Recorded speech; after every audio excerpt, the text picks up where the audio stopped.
دنیا میں کوئی کام اور بالخصوص اہل بیت علیہ السلام سے متعلق کوئی بھی کام اتفاق سے نہیں ہوتا ہے۔ بہت توجہ ذہن، کوئی بھی کام اتفاق سے نہیں ہوتا ہے۔ آپ جو یہاں پر تشریف فرما ہیں وہ اتفاق سے آ کے نہیں بیٹھے ہیں۔ جو 40 دن تک آ رہے تھے جا رہے تھے وہ مرد نہیں تھے، کرار نہیں تھے، وہ کیا وہ فرار تھے؟ کیا اللہ اور رسول ان سے محبت نہیں کرتا؟ کیا وہ اللہ اور رسول سے محبت نہیں کرتے تھے؟ ہے کہ نہیں؟ سوال اٹھے گا یا نہیں اٹھے گا؟ تو اس کا جواب ملے گا۔ علم اٹھانے کا تعلق اس کے چھڑ سے نہیں ہوتا ہے، اس کے بانس سے نہیں ہوتا ہے، اس کے فرہرے سے نہیں ہوتا ہے۔ بہت کون کہہ رہے ہیں؟ امام خمینی رہبر انقلاب کیا کہہ رہے ہیں؟ یہ محرم اور سفر ہے جس نے ہمیں زندہ کر رکھا ہے۔ کسی نے آ کے شکایت کی کہ آقا لوگ ہمارے رونے کے اوپر ہنستے ہیں۔ لا حول ولا قوة الا باللہ العلی العظیم۔ اعوذ باللہ من الشیطان اللعین الرجیم۔ بسم اللہ الرحمن الرحیم۔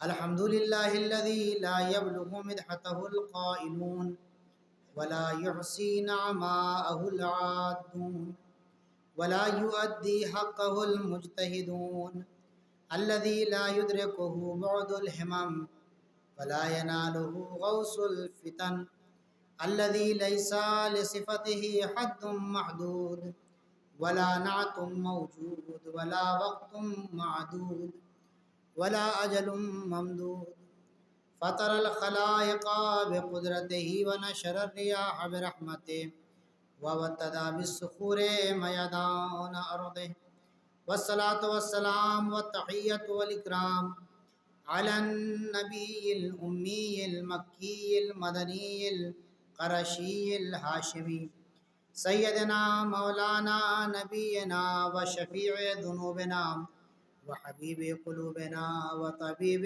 نفوسنا مولانا ومولى الثقلين جد الحسن والحسين سيدنا بالقاسم محمد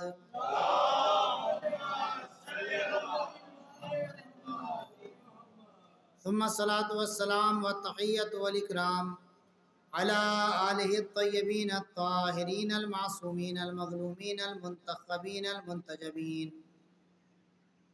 المنتخبين الذين أذهب الله عنهم الرجس وطهرهم تطهيرا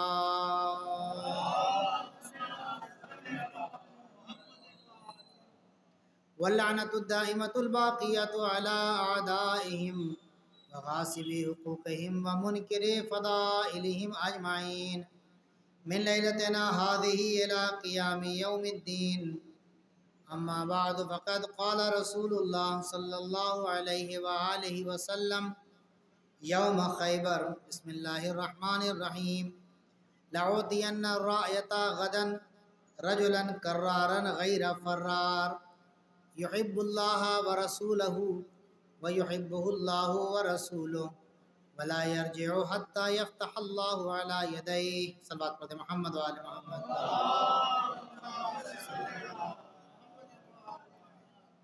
پروردگار کا شکر ہے، اس کا کرم ہے کہ اس نے ایک بار پھر مجھ حقیر کو یہ توفیق عنایت کی کہ آپ مومنین کے سامنے اس سال حاضر ہو سکوں، اور اس خمسہ مجالس کے لیے اللہ نے مجھ حقیر کا انتخاب کیا۔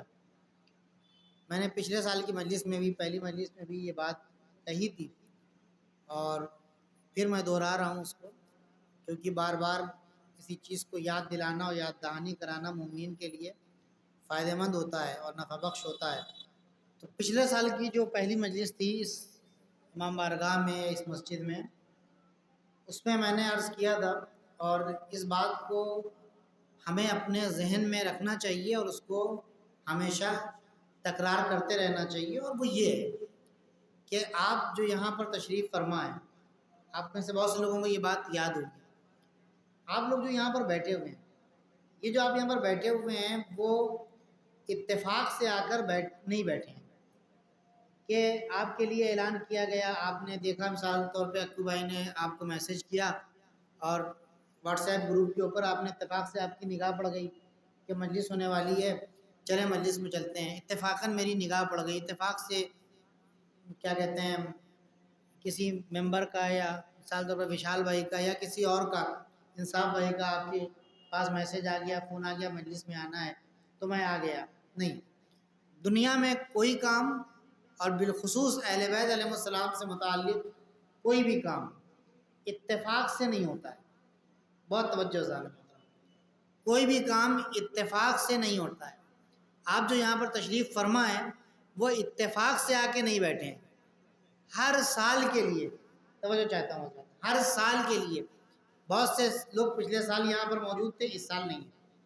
اس سال یا تو ان کو زندگی نے مہلت نہیں دی، یا اس سال کیا کہتے ہیں ان کی صحت اچھی نہیں ہے، یا اس سال وہ مصروف ہیں، گرفتار ہیں۔ خزانہ محترم کسی وجہ سے وہ کسی وجہ سے فرش عزا پر نہیں ہے۔ ہم یہ سمجھتے دیکھیے عجیب اتفاق ہے اس سال فلاں صاحب نہیں آ پائے، دیکھیے عجیب اتفاق ہے پچھلے سال فلاں صاحب آتے تھے، اس سال ان کا انتقال ہو گیا، فلاں صاحب ایسا کرتے تھے، فلاں صاحب علم اٹھاتے تھے، فلاں صاحب یہ کام کرتے تھے، فرش عزا بچھاتے تھے، فلاں صاحب یہ سارے کام ہم کہتے ہیں نا عجیب اتفاق ہے یہ ہو کہ نہ، یہ ساری باتیں غلط ہیں۔ اتفاق ہماری زندگی میں، ہماری دنیا میں ہمارے یہاں نہیں ہے، ہمارے یہاں کہیں نہیں ہے اتفاق کوئی چیز نہیں ہے۔ آپ جو یہاں پر بیٹھے ہوئے ہیں وہ اتفاق سے نہیں بیٹھے ہوئے ہیں، آپ جو یہاں پر بیٹھے ہوئے ہیں وہ انتخاب سے بیٹھے ہوئے ہیں۔ آپ جو یہاں پر بیٹھے ہوئے ہیں وہ اتفاقاً نہیں بیٹھے ہیں، انتخاباً بیٹھے ہیں، چن کے لائے گئے ہیں۔ کربلا میں اہل بیت کے یہاں اتفاق نہیں ہے، اہل بیت کے یہاں چن چن کر لایا گیا ہے۔ کربلا میں لوگ چن چن کر آئے تھے، اور وہ سلسلہ ابھی بھی جاری ہے۔ کربلا میں انتخاب کر کر کے لائے گئے تھے، اور وہ انتخاب کا سلسلہ ابھی بھی جاری ہے۔ اکثر بات بڑے محمد و آل محمد۔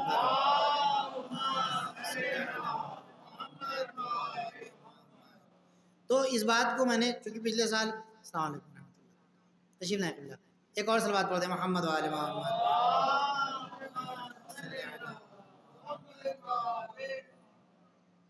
تو یہ سلسلہ ابھی بھی جاری ہے، اور اس بات کو ذہن میں رکھیں۔ آپ کا ماتم کے لیے انتخاب ہوا، آپ کا مجلس کے لیے انتخاب ہوا، آپ کا انتخاب فرش عزا کے لیے ہوا، آپ کا انتخاب مصائب کے لیے ہوا، گریہ کے لیے ہوا، یہ ساری باتیں اس کو ذہن میں رکھیں۔ تو پھر یہاں پہ آنے کے کچھ آداب ہیں، اور ان آداب کا خیال رکھنا بہت ضروری ہے۔ ہمارا چہرہ، ہمارا حلیہ، ہمارا منہ، یہ ساری چیزیں جو ہیں وہ یہاں پر آنے کے لیے آمادہ ہونی چاہیے۔ جب ہم کسی بڑے سے ملنے کے لیے جاتے ہیں تو ٹپ ٹاپ ہو کے جاتے ہیں، اچھا کپڑا پہن کے جاتے ہیں، بال داڑھی وغیرہ بالکل سیٹ کر کے جاتے ہیں، اور جب ہم امام بارگاہ میں آتے ہیں تو ہم اسی حلیہ میں آتے ہیں، کیجول، جس حلیے میں ہم اپنے گھر میں رہتے ہیں۔ عزیزوں یہ غلط ہے، کیونکہ ہم جب آ رہے ہیں فرش عزا کے اوپر تو ہم مولانا سے ملنے یا اکو بھائی سے ملنے یا اپنے دوست احباب سے ملنے نہیں آ رہے ہیں، ہم آ رہے ہیں جناب سیدہ کی خدمت میں، ہم آ رہے ہیں ملائکہ کی صحبت میں۔ بہت بڑی بات ہے، اس بات کا خیال رکھنا بہت ضروری ہے عزیز۔ ایک صلوات پڑھتے ہیں محمد و آل محمد۔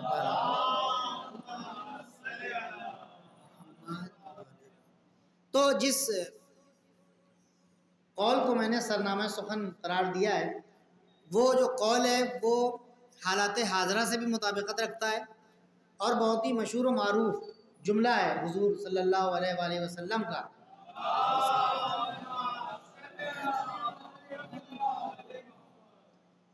آپ نے فرمایا خیبر کے دن کہ کل میں لأعطین الرایۃ غداً، کل آپ لوگ سنتے رہتے ہیں، کل میں علم اسے دوں گا جو مرد ہوگا، لأعطین الرایۃ غداً، ہم کل ہم اس کو علم دیں گے جو رجلاً مرد ہوگا، کرار ہوگا، غیر فرارین غیر فرار ہوگا، یحب اللہ ورسولہ، وہ اللہ اور رسول کو سے محبت کرتا ہوگا، ویحبہ اللہ ورسولہ، اور اللہ اور رسول بھی اس سے پیار کرتے ہوں گے، ولا یرجع حتی یفتح اللہ علی یدیہ، اور وہ اس وقت تک واپس نہیں آئے گا جب تک اللہ اس کے ہاتھوں کے اوپر، بہت توجہ، جب تک اللہ اس کے ہاتھوں کے اوپر فتح اور جیت نہ لکھ دے۔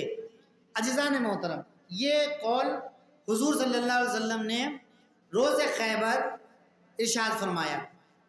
کلمہ علم، علم ہے ایک چیز، اور 6 صفات ہیں علمدار کے۔ پہلی صفت یہ ہے کہ وہ مرد ہوگا، بہت توجہ، پہلی صفت کیا ہے کہ وہ مرد ہوگا۔ سوال یہاں پر یہ پیدا ہو رہا ہے، جب آپ خیبر کا سیناریو، آپ نے خیبر بہت سنی ہوگی، جنگ خیبر، جنگ خیبر، جنگ خیبر۔ تاریخ ہمیشہ تکرار کرتی رہتی ہے، تاریخ ہمیشہ آتی رہتی ہے۔ امام حسین علیہ السلام نے ایک جملہ کہا تھا جب یزید نے بیعت کا سوال کیا تھا، جب یزید نے بیعت چاہی تھی تو مولا نے ایک جملہ کہا تھا، مثلی لا یبایع مثلا، میرے جیسا اس جیسے کی بیعت نہیں کرے گا۔ مولا نے یہ تو نہیں کہا، غور کریں حضرات محترم، ہر جملے کے اوپر، ہر بات کے اوپر، ہر حدیث کے اوپر، ہر روایت کے اوپر جملات کے اندر گھس جانا چاہیے۔ مولا یہ کیوں نہیں کہہ رہے ہیں میں یزید سے بیعت نہیں کروں گا؟ اگر یہاں پر سوال یہ ہوتا، مولا کہہ دیتے کہ میں یزید سے بیعت نہیں کروں گا، تو اگر حسین شہید ہو گئے تو وہیں تک بات ختم ہو جاتی۔ یہاں پہ کہا مجھ جیسا، یعنی جو حسینی ہوگا وہ اپنے زمانے کے یزیدیوں کے سامنے کبھی سر نہیں جھکا سکتا۔ صلوات پڑھیں محمد و آل محمد پر۔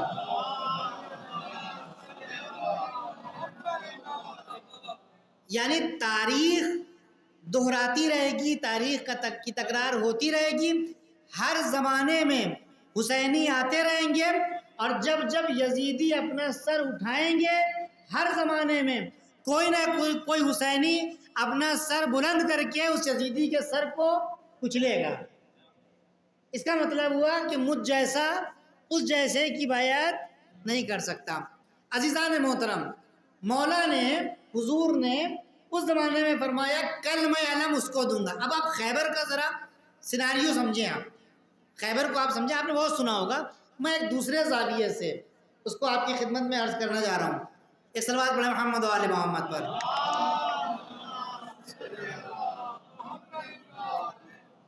خیبر کو میں ایک دوسرے زاویے سے عرض کرنے جا رہا ہوں حضرات محترم۔ خیبر کا واقعہ آپ سب نے سنا ہوا ہے۔ خیبر میں کیا ہوا، 40 دن تک رسول خدا فوج بھیجتے رہے، اور وہ خیبر کا قلعہ اتنا مضبوط ہے کہ فوج کامیاب نہیں ہونے پائی ہے۔ اور جب فوج لوٹ کے آ رہی ہے تو کیا کہہ رہی ہے؟ فوج کہہ رہی ہے کہ ہمارا سردار بزدل ہے، ہمارا سردار ڈرپوک ہے، اور سردار کہہ رہا ہے کہ ہماری فوج، ہمارے لشکر والے بزدل ہیں۔ صلوات پڑھیں محمد و آل محمد پر۔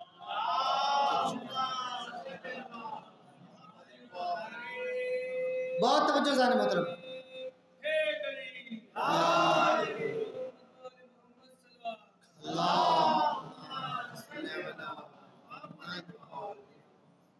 یہ 40 دن کا سیناریو ہے، اور 40ویں دن جب دیکھا حضور نے تو کہا میں کل علم اس کو دوں گا جو مرد ہوگا۔ میرا بس سوال یہاں پر یہ پیدا ہوتا ہے، سوال ہے یہاں پر کہ کل میں علم اس کو دوں گا جو مرد ہے۔ بہت توجہ۔ تو ابھی جو 40 دن تک سوال ہے نا، یہاں پر سوال اٹھے گا، بھائی ہر عقل مند سوال کرے گا، وہ یہ کہ جو 40 دن تک جا رہے تھے، آ رہے تھے، وہ مرد نہیں تھے؟ نہیں غور فرمایا، جو 40 دن تک آ رہے تھے، جا رہے تھے، وہ مرد نہیں تھے، کرار نہیں تھے، وہ کیا وہ فرار تھے؟ کیا اللہ اور رسول ان سے محبت نہیں کرتا؟ کیا وہ اللہ اور رسول سے محبت نہیں کرتے تھے؟ ہے کہ نہیں؟ سوال اٹھے گا یا نہیں اٹھے گا؟ تو اس کا جواب ملے گا۔ جواب اس کا یہ ہے کہ مرد 6 فٹ کا ہونے سے نہیں ہوتا ہے۔ بہت توجہ جانے محترم۔ مرد 6 پیک سے نہیں بنتا ہے، مرد دولے شولے سے نہیں بنتا ہے، مردانگی یہاں پر ہوتی ہے۔ غور فرمائیے جانے محترم، ہو سکتا ہے کہ ایک شخص جسمانی لحاظ سے بہت طاقتور ہو، ایک شخص جسمانی لحاظ سے عظیم الجثہ ہو، ایک شخص بہت لمبا ہو، 6 فٹ کا ہو، اس کی باڈی بہت اچھی ہو، باڈی بلڈر ہو، جم جاتا ہو۔ اپنی صحت کا بہت خیال رکھتا ہو، لیکن یہاں سے مرد نہ ہو سکتا ہے کہ ایک بچہ 6 مہینے کا ہو مگر مردانگی ایسی ہو کہ ایک مسکراہٹ سے فوجوں کو رونے پر مجبور کر دے۔ صلوات پڑھیں محمد و آل محمد پر۔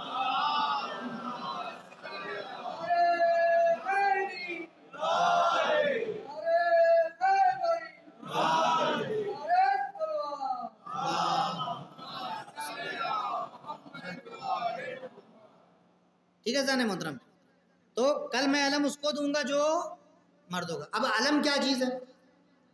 علم کیا چیز ہے؟ آپ نے پوری تاریخ پڑھی ہے، ہمیں خیبر نے اصول دیے ہیں، ہمیں خندق نے اصول دیے ہیں، خندق نے ہم کو اصول، جنگ خیبر، جنگ خندق، یہ سب پڑھ کے خوش ہونے والی چیز نہیں ہے، دیکھنے والی چیز ہے کہ وہاں سے ہم کو مل کے آ رہا ہے، وہاں سے ہم کو مل کے آ رہا ہے۔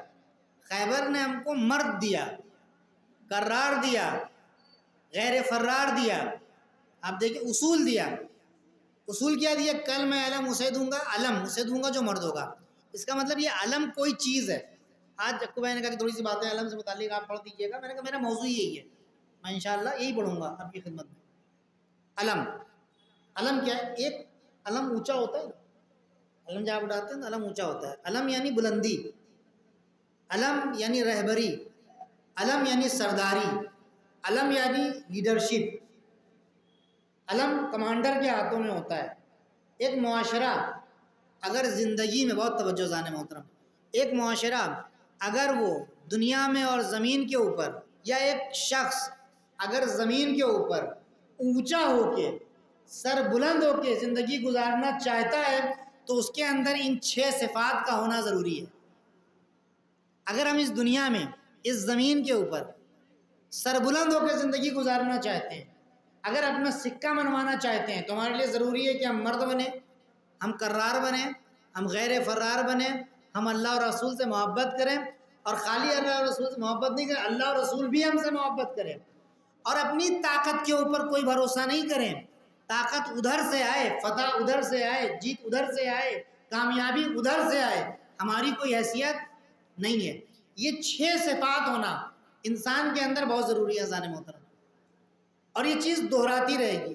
اب ہوا کیا؟ وہاں پر لوگ آتے رہے 40 دن تک، اور لوگ جاتے رہے 40 دن تک، اور اس کے بعد رسول خدا نے کہا کہ اب بس، بہت توجہ، میں معنی کر رہا ہوں خالی ابھی۔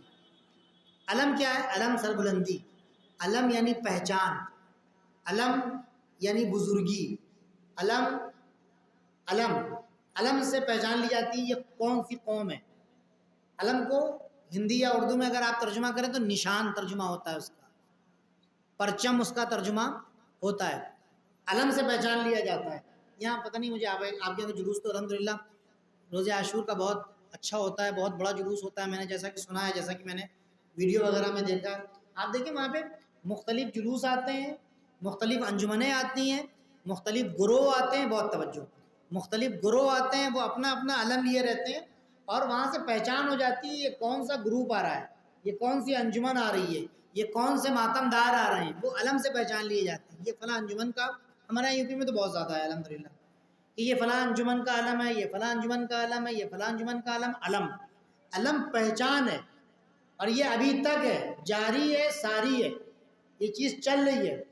یہ جو علم ہے، کل میں علم دوں گا، یہ علم وہاں سے آگے بڑھا، علم مولا کائنات سے آ کے امام حسن کے ہاتھ میں آیا، پھر امام حسین کے ہاتھ میں آیا، جناب عباس کے ہاتھ میں آیا، یہی علم ابھی امام زمانہ جل اللہ تعالیٰ فرجہ شریف کے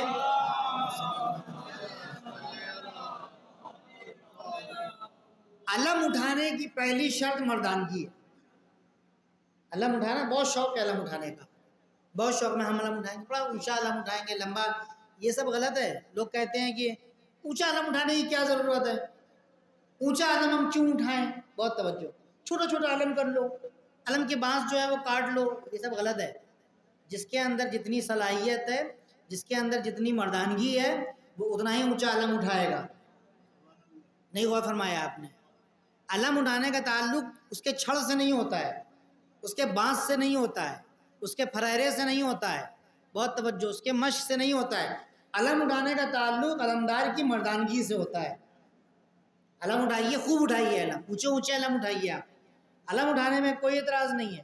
اور یہ غلط ہے، لوگ عزاداری کے سلسلے میں یہ کم کر دیجئے، یہ زیادہ کر دیجئے۔ آپ کون ہوتے ہیں کہنے والے کہ یہ کم کر دیجئے اور یہ زیادہ کر دیجئے، یہ ایسی؟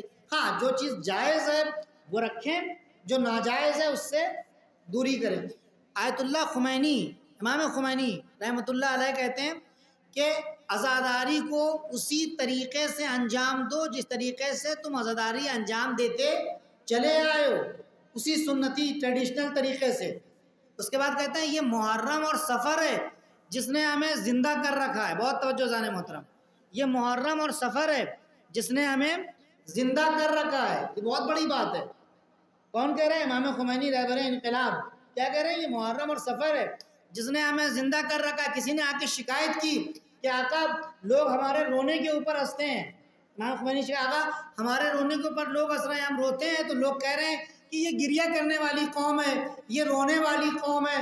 امام خمینی نے بہت ہی بڑی اور بہت ہی عظیم بات کہی، کہنے لگے کہ ہاں یہی تمہارا رونا ہے کہ جس نے ان کے آقاؤں کی نیندیں حرام کر رکھی ہیں۔ صلوات پڑھتے محمد و آل محمد پر۔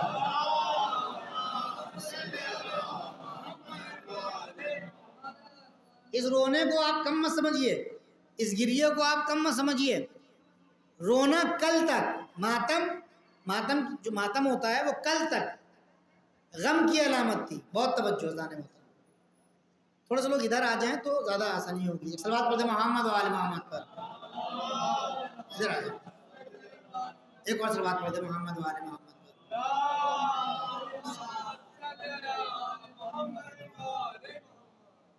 اس رونے کو، اس ماتم کو، اس گریہ کو کم مت سمجھیں عزیزان محترم، یہ بہت عظیم چیز ہے۔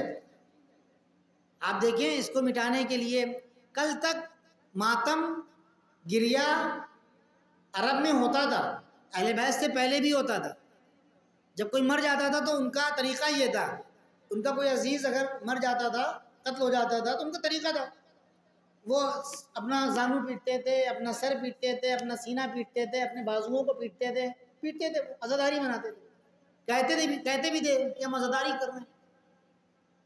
آپ ذرا سوچئے، غور کرنے والی بات ہے کہ کیا ہو گیا آخر، بہت توجہ، آخر کیا ہو گیا کہ وہ چیز جو اہل بیت سے پہلے تک عرب کی رسم تھی، عرب کا رواج تھا، اور گریہ پر اور رونے پر کوئی پابندی نہیں تھی، ماتم کے اوپر کوئی پابندی نہیں تھی، کیا ہو گیا کہ اہل بیت کے بعد اب گریہ کے اوپر پابندی لگنے لگی، اب رونے کے اوپر پابندی لگنے لگی، اب ماتم کے اوپر پابندی لگنے لگی؟ کیوں آخر؟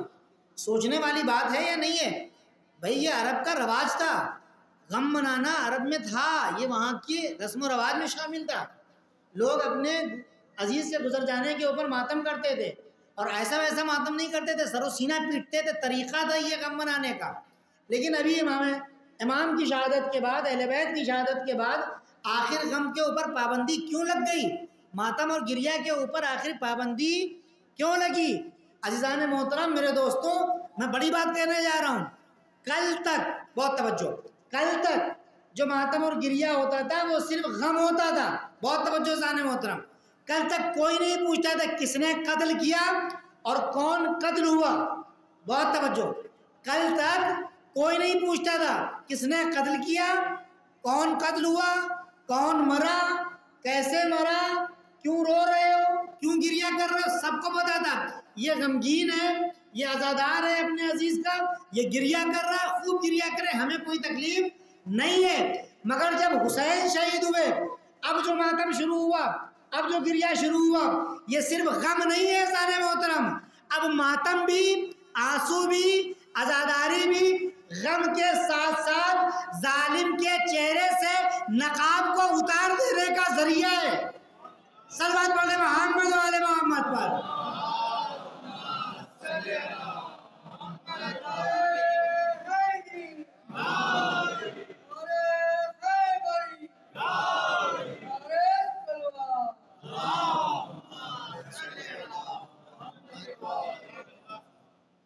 تو بات سمجھ میں ہے عزیزان محترم؟ سمجھے اس کو، اس بات کی گہرائی میں جائیں، اس کے فلسفے کو سمجھیں۔ کل تو تم کو اعتراض نہیں ہو رہا تھا، آج کیوں اعتراض ہو رہا ہے؟ کل تمہارے ہاتھوں میں علم ہوا کرتا تھا تو پھر کوئی اعتراض نہیں کرتا تھا. آج جو علم اٹھا رہے ہیں تو پھر تم کو اعتراض کیوں ہو رہا ہے؟ سوال ہے کہ یہ جو علم اٹھا رہے ہیں ہم، یہ خالی علم نہیں ہے، یہ رسم نہیں ہے، یہ رسم نہیں، یہ علم جو اٹھا رہے ہیں یہ علم شبیہ ہے. کس علم کی؟ اس علم کی کہ جو کربلا میں مولا عباس کے ہاتھوں میں تھا. یہ شبیہ ہے اس علم کی جو کل خیبر میں علی کے ہاتھوں میں تھا. یہ شبیہ ہے اس علم کی. اس کو سمجھیں آپ بزانے محترم، یہ سمجھنے کی بات ہے. ہم تعزیہ اور تابوت اٹھاتے ہیں، ہم علم اور شبیہ نکالتے ہیں، ہم اس کو رسموں تک محدود کیے ہوئے ہیں، جبکہ اس سے ہماری زندگی وابستہ ہے، اس سے ہماری کامیابی وابستہ ہے، اس سے ہماری شناخت وابستہ ہے. علم یعنی پہچان، علم یعنی نشان، علم یعنی ہماری شناخت. جب ہم علم اٹھاتے ہیں تو خالی علم نہیں اٹھتا ہے، خالی علم نہیں اٹھتا ہے. جب ہم علم اٹھاتے ہیں تو کربلا بھی یاد آتی ہے، جب ہم علم اٹھاتے ہیں تو خندق بھی یاد آتی ہے، جب ہم علم اٹھاتے ہیں تو خیبر بھی یاد آتی ہے، اور جب ہم علم اٹھاتے ہیں تو علی کی وہ ضربت بھی یاد آتی ہے، جب ہم علم اٹھاتے ہیں تو وہ خیبر کا فتح ہونا بھی یاد آتا ہے، جب ہم علم اٹھاتے ہیں تو وہ خندق کی کو پار کرنا بھی یاد آتا ہے، جب ہم علم اٹھاتے ہیں تو وہ عباس علمدار کی دلاوری بھی یاد آتی ہے.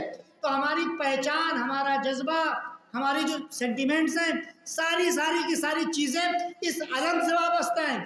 یہ ایک علم ہے جس نے ہم کو زندہ کر رکھا ہے، یہ ایک علم ہے جس نے ہمیں پہچان دے رکھی ہے، یہ ایک علم ہے جس نے ہمیں بتایا ہوا ہے کہ ہمارا تعلق بھاگنے والوں سے ہے یا ٹکے رہ جانے والوں سے ہے.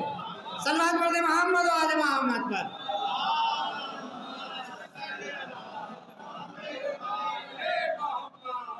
یہ علم ہے سادہ محترم، علم کی بہت اہمیت ہے. یہ علم ہے، علم کو چھوٹا مت سمجھیے. علم اگر چھوٹے سے بچے کے ہاتھ میں ہے تب بھی علم ہے، اگر جوان کے ہاتھ میں ہے تب بھی علم ہے. علم اور علم کے اوپر سایہ ہے. اہل بیت علیہ السلام کا جو علم اٹھاتا ہے اس کی بڑی عظمت ہے. وہ علم نہیں اٹھا رہا ہے، وہ علمدار ہے. یہ سمجھیں آپ، وہ کون ہے جو علم اٹھا رہا ہے؟ وہ کون ہے؟ علمدار ہے. علمدار یعنی کمانڈر، علمدار یعنی لیڈر، علمدار یعنی رہنما، علمدار. یہ سمجھیں آپ اس بات کو جانے محترم. میں بار عرض کر رہا ہوں، اس کے اندر جائیں، گہرائی میں جائیں، فلسفہ ہے اس کے پیچھے. یہ شبیہ ہے. کیا ہے یہ؟ شبیہ ہے، اس جیسا ہے. وہ علم نہیں ہے، یہ اس جیسا علم ہے، وہ نہیں ہے. اب اذان محترم اس علم کا فلسفہ کیا ہے؟ چاہے لمبا علم ہو، چاہے چھوٹا علم ہو، چاہے 100 فٹ کا علم ہو، چاہے وہ 1 فٹ کا علم ہو، علم ہے، اس میں تبدیلی کی گنجائش نہیں ہے. میں ایک واقعہ عرض کروں آپ کی خدمت میں، اس کے بعد بتاؤں کہ علم کیا چیز ہے، اس کی اہمیت کیا ہے. بہت جلدی صلوات پڑھیں محمد و آل محمد پر.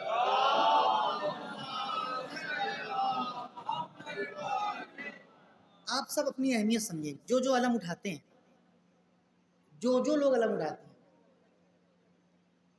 ایران میں شاید میں نے یہ واقعہ پڑھا ہے، مجھے نہیں یاد ہے یہاں پڑھا ہے کہ نہیں پڑھا ہے، لیکن میں نے کئی جگہ پر واقعہ پڑھا ہے. ایران میں آپ یوٹیوب سرچ کریں گے تو یوٹیوب پہ آپ کو ایک پروگرام ملے گا، زندگی پس از زندگی، لائف آفٹر لائف. یہ پروگرام آپ دیکھیں. ادھر تشریف لائیں، السلام علیکم. ادھر آئے تشریف لائیں، جگہ خالی. صلوات پڑھیں محمد والے.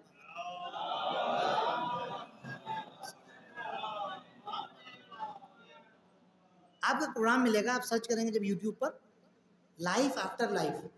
اس کے 5-6 سیزن آ چکے ہیں. ہر سال ماہ رمضان میں وہ پروگرام آتا ہے. اس میں ان لوگوں کو لایا جاتا ہے کہ جنہوں نے تھوڑی دیر اپنی زندگی میں موت کو ایکسپیرینس کیا ہے، جنہوں نے تھوڑی دیر یعنی مر گئے یا کوما میں چلے گئے، ڈیپ کوما میں چلے گئے. ایسا لگا ہے کہ وہ لگ رہا ہے کہ اس کی سانسیں چل رہی طریقے تو مر جاتا ہے انسان، اور اس کی روح نکل جاتی ہے اور اس کی روح وہاں پر ہوتی ہے اور وہ اس دنیا کو ایکسپیرینس کر کے آتا ہے.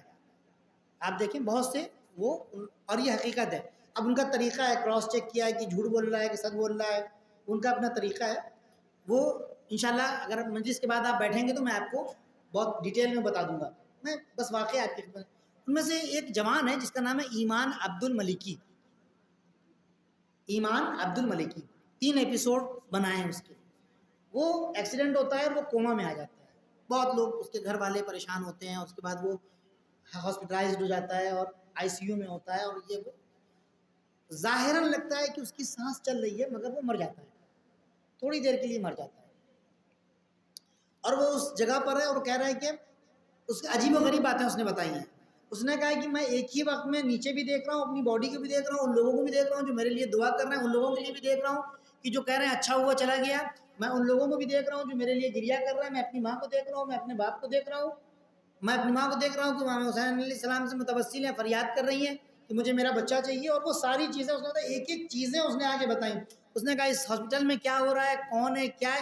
ایون اس نے یہ بھی بتایا کہ نرس جب میرے والدین کے سامنے یہ بات کر رہی ہیں کہ اب عمر جو ہے وہ زیادہ نہیں ہے, تو وہ اپنی خاص ان کی جو ٹرم استعمال کرتے ہیں, میڈیکل ٹرمز جو استعمال کرتے ہیں وہ اس میں بات کر رہے ہیں. مجھے پتا ہے کہ اس کا مطلب کیا ہوتا ہے.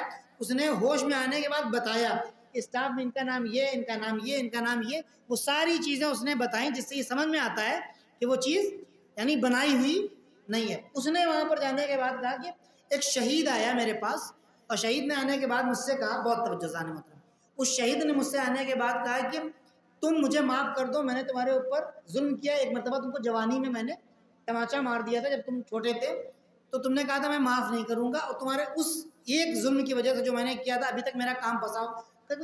شہید یعنی شام میں جناب زینب سلام اللہ علیہ کے روضہ کو کی حفاظت کرتے ہوئے شہید ہو گئے. کہا کہ آپ شہید ہیں, کہا لیکن اس ایک وجہ سے میرا کام پھنسا ہوا, میں آگے نہیں بڑھ پا رہا ہوں. اگر تم یہ کام کروا دو گے, اگر تم مجھے معاف کر دو گے, تو مولا عباس آئیں گے تمہارے پاس, اور آنے کے بعد وہ تم کو واپس دنیا میں بھیج دیں گے. تمہاری ماں بار بار دعا کر رہی ہے, تمہاری ماں بار بار دعا کر رہی ہے, اگر تم مجھے معاف کر دو بہت مہربانی ہوگی تمہاری. کہا اچھا ٹھیک ہے جاؤ, معاف کر دیا. کہا معاف کر دیا, وہ چلا گیا. بہت دیر تک, وہ خود کہہ رہا ہے کہ میں بیٹھا ہوا ہوں وہاں پر, بہت دیر تک کوئی نہیں آیا. اتنے میں نے دیکھا کہ 5 شخصیات آئیں کہ جو ہرا لباس پہنے ہوئے ہیں. اس وقت میرے سمجھ میں آیا کہ حدیث قصہ کیا ہوتی ہے. اس وقت میرے سمجھ میں آیا کہ پنجتن کیا ہوتے ہیں. پتہ ہے کہ جس وقت وہ کہنے لگا کہ جس وقت وہ ہستیاں مجھے دکھائی دی, اسی وقت ہاسپٹل میں میری شفا کے لیے حدیث قصہ پڑھی جا رہی تھی. بہت توجہ, حدیث قصہ بہت اہمیت ہے عزیزان محترم, حدیث قصہ پڑھی جا رہی تھی. کہا کہ وہ 5 شخصیات آئیں, ادھر سے ایک نور آیا, مجھے سمجھ میں آ گیا کہ یہ نور ملک الموت ہے.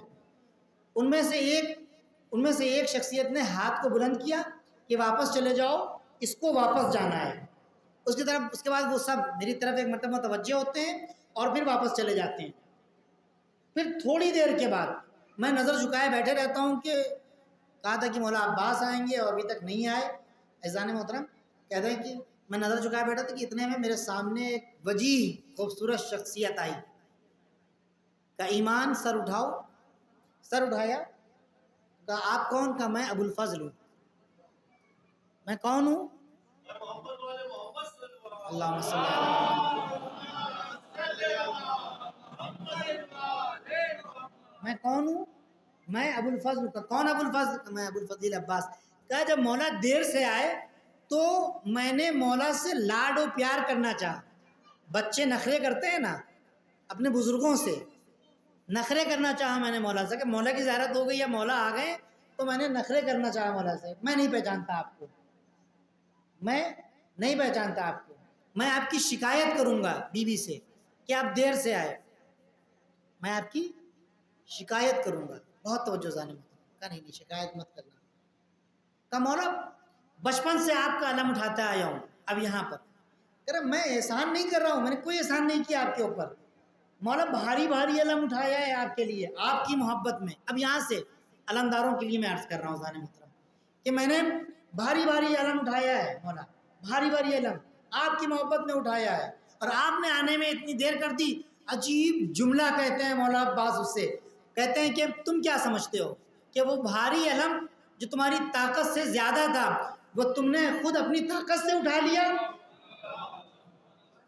تم کیا سمجھتے ہو؟ تم کیا سمجھتے ہو؟ آپ دیکھیں یوٹیوب پہ موجود ہے یہ چیز. تم کیا سمجھتے ہو؟ تم نے وہ علم اپنی طاقت سے اٹھایا ہے؟ نہیں, جس وقت تم اور تم جیسے بچے اور تم جیسے علمدار علم اٹھاتے ہیں تو ایک طرف میں کھڑا ہو کر سہارا دیتا ہوں اور ایک طرف علی اکبر کھڑے ہو کر سہارا دیتے ہیں.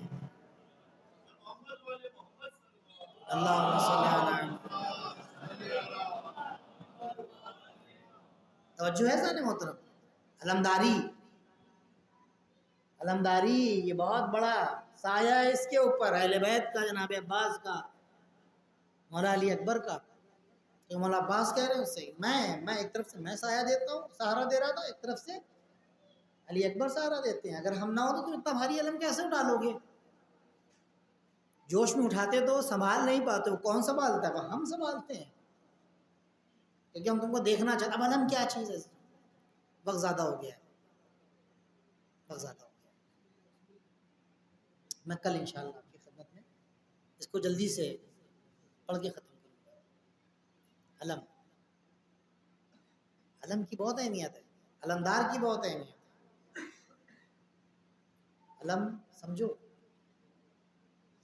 جس وقت تم علم اٹھاتے ہو اس وقت نیت کرو قربتاً اللہ اٹھا رہے ہیں، مولا ہم کو علمدار بنائیے. آپ نے یہ سہارا دیا ہم کو، مولا آپ کا سہارا ہماری پوری زندگی میں ہونا چاہیے. مولا آپ کا کرم ہے، آپ کریم ابن کریم ہیں، آپ رحیم ابن رحیم ہیں. کیا کہنا مولا آپ کا. علم ہماری پہچان ہے. کل میں علم اسے دوں گا جو مرد ہوگا. اس علم نے نہ خالی ہم کو علم دے دیا ہے بلکہ اس علم نے ہماری زندگی کے بارے میں بتا دیا ہے، ہماری پہچان بتا دی ہے، ہم کیا ہیں.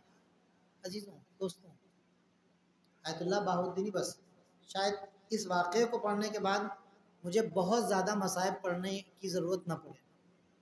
آیت اللہ بہاؤالدینی گزرے ہیں، قبلہ تائید کریں گے، ایک عارف گزرے ہیں ایران میں. آیت اللہ بہاؤالدینی نے اپنی پوری زندگی تقوی کے ساتھ گزاری، پوری زندگی پاکیزگی کے ساتھ گزاری، اور وہ عرفان کے درجے پر پہنچے. اور اس درجے پر پہنچ گئے، اتنی دعائیں کی انہوں نے کہ مولا جتنی بھی عبادتیں کی ہیں، جتنی بھی اچھائیاں کی ہیں، جتنی بھی نیکیاں کی ہیں، اس نیکی کے صدقے میں یہ چاہتا ہوں کہ مولا مجھے پروردگار سے دعا کی اہل بیت کے طفیل میں، امام حسین کے طفیل میں، کہ میں چاہتا ہوں کہ ایک بار میں منظر جو کربلا کا منظر ہے، شہادتوں کا منظر ہے، میں اس کو اپنی آنکھ سے دیکھ سکوں. آیت اللہ بہاؤالدینی نے دعا کی، اور جب ان کو یہ اشارہ مل گیا کہ میری دعا قبول ہو گئی ہے تو ایک سال روز عاشور وہ اپنے کمرے میں بیٹھے، قبلہ رخ ہو کے بیٹھے، صبح سے روز عاشور قبلہ رخ ہو کے بیٹھے آیت اللہ بہاؤالدینی، اور اپنے بچوں سے کہہ دیا کہ کوئی میرے کمرے میں نہیں آئے گا، کوئی مجھے ڈسٹرب نہیں کرے گا، کوئی مجھے پریشان نہیں کرے گا، کوئی مجھ سے بات نہیں کرے گا. اور وہ صبح سے بیٹھے اعمال انجام دیے، جو بھی اعمال انہوں نے انجام دیے. ان کے بیٹے کہتے ہیں خالی میں نے کمرے کے سامنے کی جو کھڑکی تھی اس کی طرف سے پردہ ذرا سا ہٹا دیا تھا تاکہ میں تھوڑی تھوڑی دیر پر اپنے بابا کو دیکھتا رہوں کہ میرے بابا کی کیا کیفیت ہو رہی ہے. کہنے لگے کہ صبح سے جب وہ بیٹھے تو ان کی حالت عجیب و غریب ہونے لگی، اور ان کے چہرے کا رنگ تبدیل ہونے لگا. کبھی رونے لگتے، کبھی چپ ہو جاتے، کبھی بہت روتے، کبھی زور زور سے گریا کرتے، کبھی کھڑے ہو جاتے، کبھی سر و سینہ پیٹنے لگتے، کبھی بیٹھ جاتے. اس کے بعد جب نماز ظہر ہو گئی، اٹھے، نماز ظہر ادا کی اور پھر بیٹھے، تو اب اس کے بعد جو رونے کا انداز ہے وہ عجیب ہو گیا.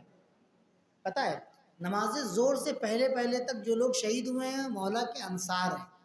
نماز ظہر کے بعد سے جو لوگ شہید ہوئے ہیں وہ اہل بیت کے گھرانے والے ہیں. جناب علی اکبر ہیں، جناب عبداللہ ابن حسن ہیں، جناب قاسم ہیں، جناب اون و محمد ہیں. کہہ رہے ہیں کہ اب تھوڑی تھوڑی دیر کے بعد جب میں جا کے دیکھوں تو وہ زور زور سے گریا کر رہے ہیں، اور عصر سے تھوڑا پہلے عزیزو، بس میں نہیں رلا سکتا ہوں آپ کو. کہا جاتا ہے کہ رونے کے لیے شرط کیا چیز ہے؟ تصور ہے. آپ کربلا میں اپنے آپ کو پہنچائیں، میں پڑھ رہا ہوں، آپ خالی سنیں، اس منظر کو اپنے سامنے رکھیں. کہنے لگے عصر سے تھوڑا پہلے امام حسین کی شہادت کا جو وقت ہے اس سے تھوڑی دیر پہلے ایک مرتبہ انہوں نے چیخ ماری، اور چیخ مارنے کے بعد کھڑے ہو کے بآواز سے بلند گریہ کیا اور اس کے بعد بے ہوش ہو گئے۔ ہم لوگ کمرے میں گئے، اپنے بابا کو ہم نے پانی ڈالا کہ وہ بے ہوشی سے ہوش میں آئے۔ ہم نے پوچھا کہ ہمارے اندر ہمت نہیں ہو رہی تھی کہ ہم ان سے پوچھیں۔ جب ان کو ہوش آیا تو پھر زور زور سے گریہ کرنے لگے، پھر زور زور سے رونے لگے، پھر ایک مرتبہ چیخ ماری، پھر بے ہوش ہو گئے۔ کہنے لگے 6 مرتبہ 3-4 گھنٹے کے اندر 6 مرتبہ ان کو ہوش آیا، 6 مرتبہ وہ بے ہوش ہوئے، اور عشاء کا وقت گزر گیا، مگر جب آخری بار ان کو ہوش آیا ہم یہ سمجھ رہے تھے کہیں یہ اس حالت میں دنیا سے چلے نہ جائیں۔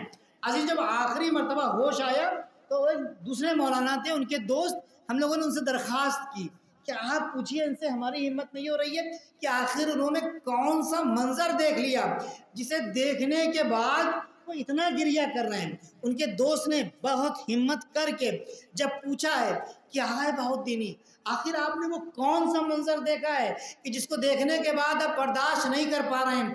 انہوں نے ایک جملہ کہا اور پھر وہ پھر سے بے ہوش ہو گئے۔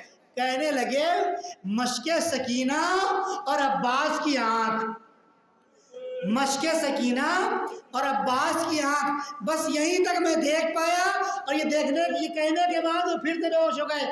عزیزوں، اتنا بڑا اتنا سخت غم ہے کہ جس وقت مشک سکینہ کے اوپر جناب عباس جو مشک لے کے گئے تھے جس میں پانی بھر کے لانا تھا، جس وقت اس پر تیر لگا ہے اور پانی بہا ہے تو خالی پانی نہیں بہا ہے، عباس اور سکینہ کی آرزو بھی ساتھ میں بہ گئی ہے۔ عزیزوں، وقت یاد کرو جب جناب عباس نے مولا حسین کو بلایا اور آخری بار جب حسین نے پوچھا اے بھیا عباس، ارے کوئی وصیت ہے؟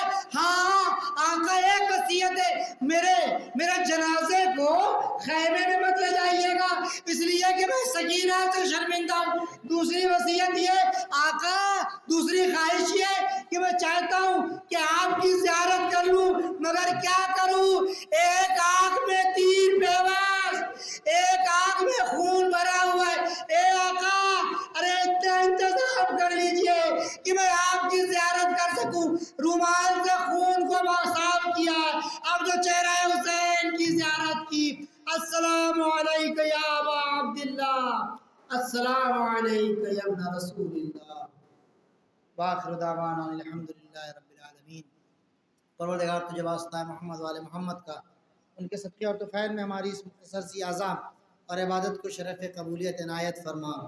میرے معبود، جو مومن مومنات پریشان حال ہیں ان کی پریشانیوں کو دور کر دے، جو مقروض ہیں ان کے قرض کو ادا فرما دے، جو بے اولاد ہیں انہیں صاحب اولاد بنا دے، جن گھروں میں جوان بیٹیاں ہیں ان کے والدین کو ان کے فرائض سے سبکدوش فرما دے۔ پروردگار میرے معبود، میرے پالنے والے، پرچم اسلام کو سربلندی عنایت فرما، پرچم کفر و نفاق کو سرنگون کر دے۔ پروردگار شیعت اور اسلام کی ناک آیت اللہ خامنائی کو اپنی حفظ و امان میں رکھ۔ میرے معبود، میرے پروردگار، تمام مراجع کرام کو صحت و سلامتی عنایت فرما، مولا کے ظہور میں تعجیل فرما، ہمیں ان کے اعوان و انصار میں شریک فرما، مولا کو ہمارے اعمال سے راضی و خوشنود فرما دے۔ مادر